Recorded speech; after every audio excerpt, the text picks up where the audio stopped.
Good morning students.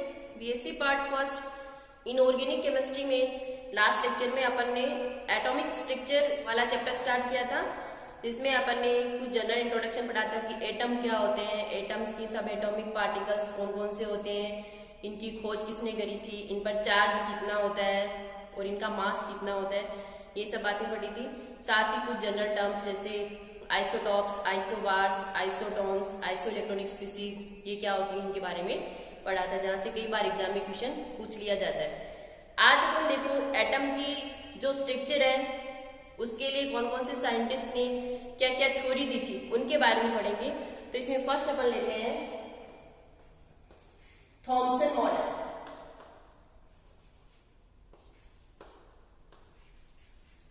Atomic structure और इसमें लेते हैं थॉमसन मॉडल। ओके, तो देखो थॉमसन ने क्या बताया था। थॉमसन ने बताया कि जो परमाणु होता है वो एक धनावेशित गोला होता है और इलेक्ट्रॉन उसमें बिखरे हुए रहते हैं। जैसे ये क्या होता है, एटम यानी परमाणु क्या होता है, एक धनावेशित गोला और उसके बीच बीच में इलेक्ट्रॉन और यूं धंसे हुए रहते हैं। ठीक है, इसे एक प्लम पुडिंग मॉडल भी नाम दिया गया, या फिर इसी का दूसरा नाम है वाटरमेलन मॉडल, कि जैसे तरबूज में बीज होते हैं ना, उसी प्रकार इसमें क्या होते हैं, इलेक्ट्रॉन्स होते हैं। इसने कोई ज्यादा इंपॉर्टेंट बातें वो नहीं बताई थी। अब अपन देखो सेकंड लेते हैं रदरफोर्ड मॉडल।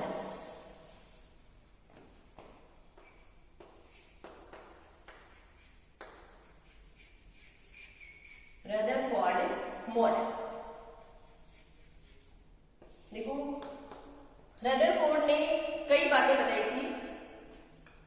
इसने एक एक्सपेरिमेंट किया। देखो एक्सपेरिमेंट में किनको काम में लिया, अल्फा रेज को काम में लिया। और अल्फा रेज क्या होती है, हीलियम नाम, हीलियम न्यूक्लियर 2He4, ये होती है अल्फा रेज। ओके, तो देखो इन्होंने क्या बताया कि पहले डायग्राम बना लिया अपन।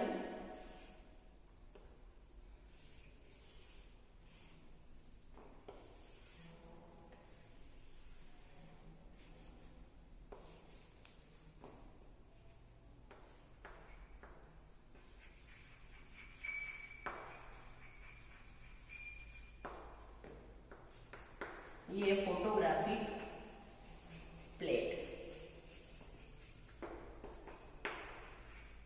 ओके, इस पर किसकी लेयर है, जिंक सल्फाइड ZnS की। इधर से आई अल्फा रेज।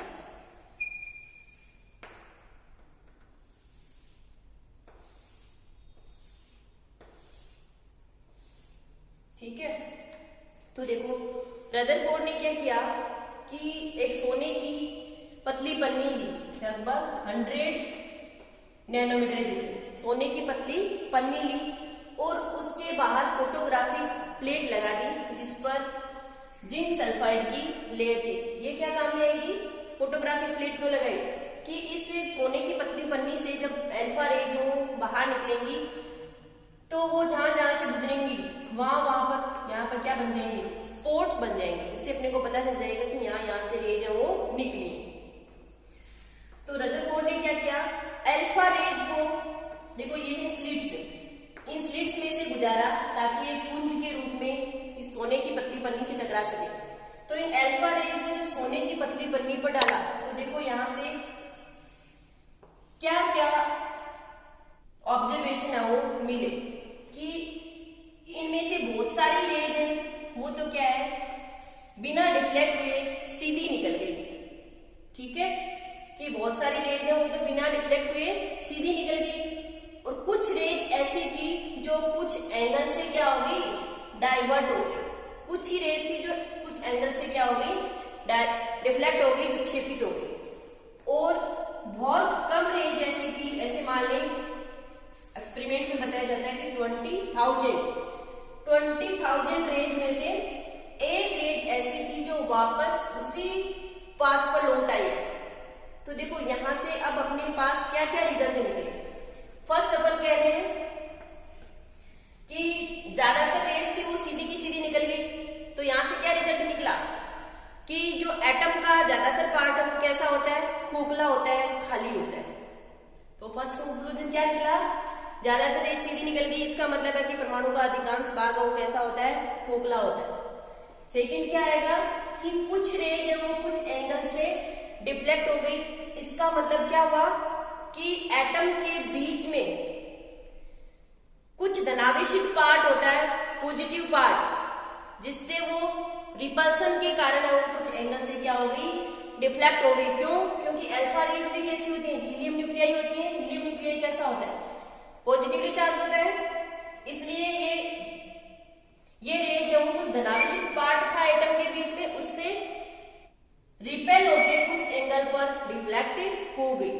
ओके, थर्ड आता है कि 20,000 रेज में से एक रेज ऐसी थी जो वापस उसी पाथ पर लौट आई, इसका मतलब एटम के बीचों बीच क्या है, पॉजिटिव चार्ज, या उसे कहते क्या है, मास है, जिसे रदरफोर्ड ने क्या नाम दिया, न्यूक्लियस नाम दिया, नाभिक नाम दिया।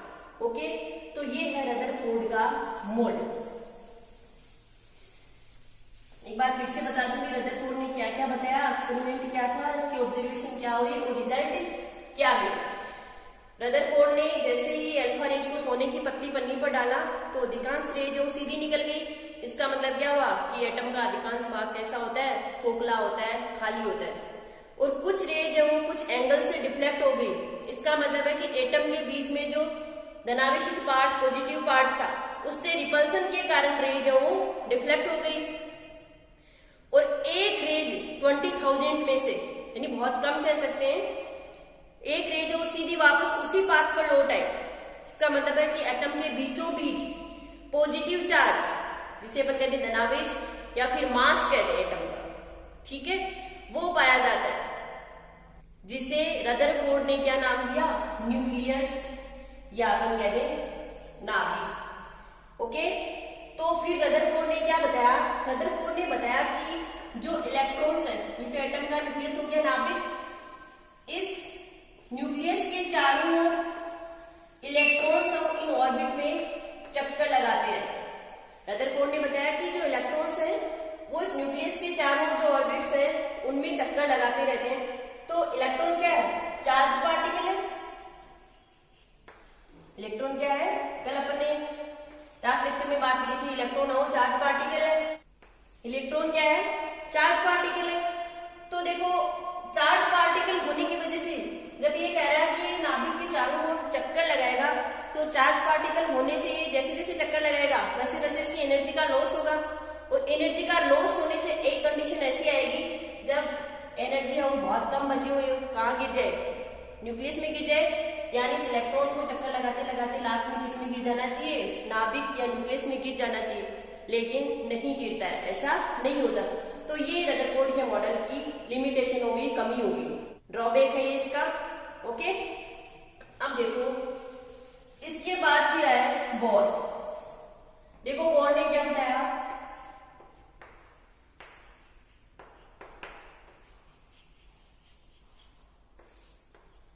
बोर मॉडल, ठीक है। देखो बोर ने क्या बताया कि इलेक्ट्रॉन है वो अपन बना ले पहले स्ट्रक्चर, ये नाभिक है, नाभिक के चारों ओर ये ऑर्बिट्स है, या इन्हीं का नाम होता है एनर्जी लेवल, ठीक है। ये क्या है, ऑर्बिट्स हैं, या ये कहते हैं एनर्जी लेवल। ओके, तो इलेक्ट्रॉन हो इन ऑर्बिटल लगाते हैं, ये तो किसने बताया था, रदरफोर्ड ने। लेकिन बोर ने क्या बताया कि इलेक्ट्रॉन है वो निश्चित एनर्जी लेवल में ही चक्कर लगाते रहते हैं।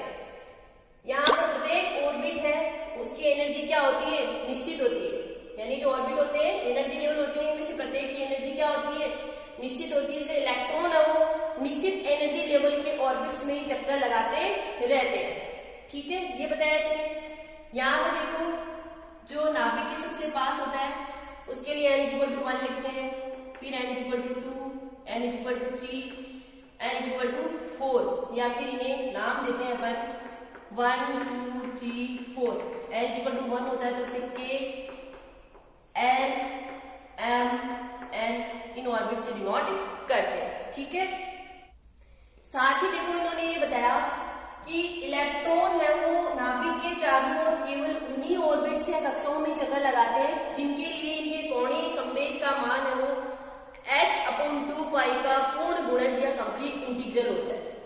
क्या कहा कि इलेक्ट्रॉन नाभिक के चारों ओर केवल उन्हीं कक्षाओं में चक्कर लगाते हैं जिनके लिए इनके कोणीय संवेग एंगुलर मोमेंटम की वैल्यू है वो क्या होती है h/2 का कंप्लीट इंटीग्रल होती है। तो देखो इसे ऐसे लिख दें, कोणीय संवेग mvr इक्वल टू nh/2 पाई, यहाँ पर n इक्वल टू 1 2 3 4। ओके, अब देखो फिर इन्होंने क्या बताया कि इलेक्ट्रॉन और नाभिक के चारों ओर जब निश्चित ऊर्जा की कक्षाओं में चक्कर लगाता है तब ना तो वो एनर्जी का लॉस करता है और ना ही एनर्जी गेन करता है। लेकिन जब एक निश्चित क्वांटा की एनर्जी इनको मिल जाए जो इनको एक एनर्जी लेवल से दूसरी एनर्जी लेवल तक पहुंचा दे, तब उस कंडीशन में क्या करेंगे electron energy lower energy level से हायर एनर्जी लेवल में जाएंगे तो एनर्जी गेन करेंगे और हायर एनर्जी लेवल से लोअर एनर्जी वाले ऑर्बिट में आएंगे तो एनर्जी का लॉस करेंगे। ठीक है, तो ये कई बातें वो बोर्ड ने बताई थी, लेकिन देखो बोर्ड ने इलेक्ट्रॉन की पोजीशन बता दी कि एक निश्चित एनर्जी के एनर्जी लेवल में या ऑर्बिट में ये चक्कर लगाते रहते हैं, लेकिन इन्होंने ये पोजीशन कैसे बता दी। इसके बाद में जब क्वांटम मैकेनिक्स आई जिसमें श्रोडिंगर वेव इक्वेशन, ये हाइजेनबर्ग वगैरह, इन्होंने क्या बताया था कि इलेक्ट्रॉन की पार्टिकल नेचर के साथ वेव नेचर भी होती है। इन्होंने इलेक्ट्रॉन से कौन से नेचर को बताया, वेव नेचर को बताया। ठीक है, तो यहां पर इलेक्ट्रॉन की अपन पोजीशन और उसके संवेग मोमेंटम को एक साथ नहीं बता सकते, इसलिए बोर का मॉडल है वो फेल हो गया क्योंकि इसने तो इलेक्ट्रॉन की पोजीशन बता दी जबकि इलेक्ट्रॉन की पोजीशन का पता ही नहीं रहता है। ठीक है, तो किसी भी पार्टिकल की पोजीशन और मोमेंटम को एक साथ अपन नहीं बता सकते। ओके, अब इसके आगे आता है डी ब्रोगली। देखो डी ब्रोगली ने क्या बताया,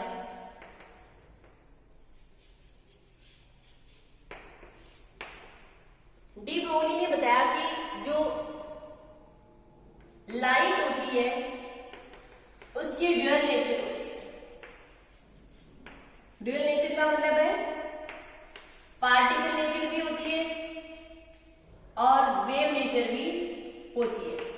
ठीक है, डी ब्रोगली ने क्या बताया कि लाइट की वो पार्टिकल नेचर भी होती है और वेव नेचर भी होती है, ऐसे इलेक्ट्रॉन्स की भी पार्टिकल नेचर होती है और वेव नेचर है वो होती है। यानी ऐसे कह दें कि ये एक ही समय में पार्टिकल और वेव दोनों की तरह बिहेव कर सकते हैं। तो अकॉर्डिंग टू डी ब्रोगली क्या कहा कि प्लांक के अकॉर्डिंग किसी वेव या फिर रेडिएशन की एनर्जी जिसे अपन E इक्वल टू एच से डिनोट करते हैं, और आइंस्टीन के अकॉर्डिंग किसी पार्टिकल की energy E equal to mc², ये आपस में क्या होनी चाहिए, इक्वल होनी चाहिए। तो इसे अपन ऐसे लिख दें, ऊपर से लिख दें, डी ब्रोगली ने क्या बताया कि प्लांक के अकॉर्डिंग किसी वेव या रेडिएशन की एनर्जी होती है E equal to h nu, और आइंस्टीन के अकॉर्डिंग किसी पार्टिकल की एनर्जी होती है E इक्वल टू mc²। तो डी ब्रोगली ने बताया कि दोनों आपस में क्या होनी चाहिए, इक्वल होनी चाहिए। तो इक्वेशन 1 और 2 से क्या हो जाएगा, h nu equal to mc²। ओके, अब देखो यहां से क्या आ जाएगा, इसे ऐसे लिख दें, h nu upon c equal to mc। ओके, अब देखो अपन जानते हैं यहां पर h क्या है, प्लांक कांस्टेंट है, न्यू है फ्रीक्वेंसी, तो फ्रीक्वेंसी न्यू इक्वल टू होता है c अपॉन लेमडा। ये इक्वेशन हो गई 3 और ये हो गई 4। तो इक्वेशन 4 से न्यू की जो वैल्यू है वो इक्वेशन 3 में पुट करने पर तो क्या बन जाएगा, hc upon c lambda is equal to mc। ओके, यहां से c क्या हो जाएगा, कैंसिल हो जाएगा, और ये क्या बन जाएगा, इधर लिख दें, h upon lambda is equal to lambda is equal to h/mc। तो ये तो है, देखो यहाँ पर लेमडा वेवलेंथ है, h प्लांक कांस्टेंट है, m यहाँ पर मास हो जाएगा, c है वेलोसिटी ऑफ लाइट, प्रकाश का वेग, इसे c से डिनोट करते हैं। किसी अदर पार्टिकल के ले ले, तो यहाँ पर कोई अदर पार्टिकल ले ले मान लो, तो उसके लिए c और किससे रिप्लेस कर दें, v से, वेग। ओके, तो यहां से क्या आ जाएगा, lambda is equal to h/m भी लिख सकते हैं अपन। ये इक्वेशन ही क्या है, डी ब्रॉगली इक्वेशन। इस इक्वेशन को क्या कहते हैं, डी ब्रॉगली इक्वेशन कहते हैं। ये इंपॉर्टेंट है, इसका डेरिवेशन आना चाहिए, ये कई बार एग्जाम में पूछी जाती है। तो देखो डी ब्रॉगली इक्वेशन से यहां से ऐसे लिखने से mv is equal to h/λ। mv, m यहाँ पर मास है, v यहाँ पर क्या है, वेलोसिटी। तो ये क्या होता है, संवेग, मोमेंटम p, मोमेंटम p किसके इनवर्सली प्रोपोर्शनल है, वेवलेंथ लेमडा के। तो यहां से क्या हो गया, संवेग p जिसे अपन mv लिखते हैं, लेमडा वेवलेंथ के इनवर्सली प्रोपोर्शनल होता है। ठीक है, और यहां से एक बात और ध्यान रखना कि जो डी ब्रॉगली इक्वेशन है ये केवल उन्हीं पार्टिकल्स पर लागू होती है जो इलेक्ट्रॉन्स की भांति स्मॉल पार्टिकल होते हैं। ओके, इससे आगे का पार्ट हम नेक्स्ट क्लास में देखेंगे।